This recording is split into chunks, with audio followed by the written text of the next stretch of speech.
कृष्ण हरी नर्मदे हर. बघा हे त्यांची तिसरी परिक्रमा आहे आणि त्यांना खूप असं दाटून आलं. त्यांना भावना सांगता काही गोष्टी बोलता येण्याजोग्या आहे, पण बोलणे हे त्यांच्या चेहऱ्यावरून त्यांच्या डोळ्यातून गळगळ पाणी गळतंय. आज जवळजवळ 3 ते 4 महिने चालत आहेत. खूप असा पाठीवर बोजा आहे. कणकर शरीर जरी आहे, परंतु शरीर हे काय शेवटी शरीरच असतं. त्यांच्या 2 शब्दात आपण ही भावना सांगत आहे. मी परिक्रमा करीत असताना माझ्या संग बाळासाहेब खताप महाराज आहे.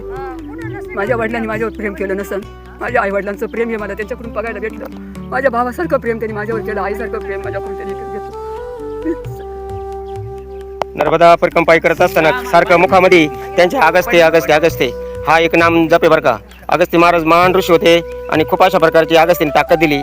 अगस्ते खूप अशा प्रकारे नर्मदे हार हा मंत्र ते सारखं घोपतायत. खूप छान अशा प्रकारे त्यांनी आमचा या परिक्रमामध्ये सहयोग आणि आनंद आणि प्रेम दिलं बरं का. नर्मदा मैयाचे उपकार आहे, मातेचे उपकार आहे. सर्वांना सुखात आणलं, आनंदात आणलं आणि खूप अशा प्रकारे कोणाला त्रास नाही झाला, पायाला दुःख नाही झाले नाही. एकदम अशा प्रकारे स्वस्थ शरीरामध्ये आता पूर्णत्वाकडे जाते नर्मदा परिक्रमा. हर हर नर्मदे.